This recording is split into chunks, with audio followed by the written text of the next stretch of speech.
The words hit Captain Maya Thompson like a slap. "I'm sorry. Employees are not allowed inside this lounge. Please wait outside." She froze in disbelief, standing in front of the airline's private crew lounge. Her uniform was crisp, her pilot wings gleaming proudly on her chest. But the receptionist at the desk hadn't even looked at those. He had only seen her skin. This wasn't new to Maya. She had felt this sting before in flight school, when people assumed she was a flight attendant instead of the one training to fly. On the tarmac, when passengers glanced in disbelief as she stepped out of the cockpit. But today was different. Today, she wasn't just a pilot, she was a captain. Maya had dreamed of this life since she was a little girl in a small Alabama town. Staring at planes streaking across the sky, everyone told her it was impossible. Black girls don't become pilots. Her school counselor even said, "Maybe you should choose something more realistic." But Maya refused to give up. She worked 2 jobs to pay for flight lessons. She endured endless doubts, double standards, and sleepless nights. And finally, she made it. One of the very few black female captains in the airline industry. Yet here she was, being told she didn't belong. Taking a steady breath, Maya spoke firmly. "I am an employee. I'm Captain Maya Thompson. I have a flight in 2 hours." The receptionist blinked, glancing at her badge as if noticing it for the first time. But instead of apologizing, he doubled down. "Well, captains usually check in at the main office. This area is for crew members."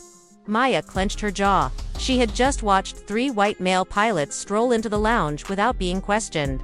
Before she could answer, a supervisor appeared. Instead of correcting the mistake, he escalated it. "Look, ma'am, we have policies. If you keep causing a disturbance, I'll have to call security." Maya's chest tightened. A disturbance? She hadn't raised her voice, hadn't done anything wrong, except demand to be treated as the pilot she was. That was it. Enough. She didn't argue. She didn't beg. She simply pulled out her phone. "Hello, Mr. Reynolds. This is Captain Thompson. I need you at the lounge. Now." Minutes later, the room went silent as Richard Reynolds, the CEO of the airline, walked in. His sharp gaze swept the scene. Maya standing tall. The 2 employees pale and nervous. The other crew members frozen in shock. "Mr. Reynolds, this was just a misunderstanding," the supervisor stammered. Reynolds raised a hand. "No, it wasn't." He turned to Maya. "Captain Thompson, I sincerely apologize for this unacceptable behavior."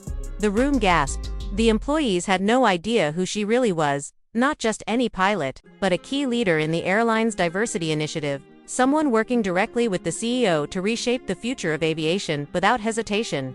Reynolds looked at the 2 employees. "You're both suspended, effective immediately. This company will never tolerate discrimination against our staff or our passengers."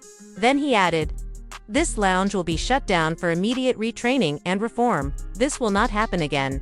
Maya nodded. For her, it wasn't about revenge. It was about change. The story didn't end there. A passenger who had witnessed the entire scene uploaded a video online. Within hours, it went viral, millions of views, thousands of comments praising Maya's strength and resilience.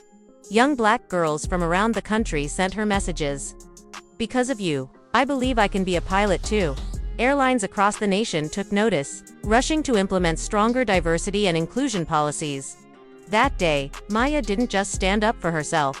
She stood up for everyone who had ever been told they didn't belong. And in doing so, she made sure that from now on, they did. Moral: never let others define your worth. Sometimes, standing tall for yourself opens doors for thousands of others.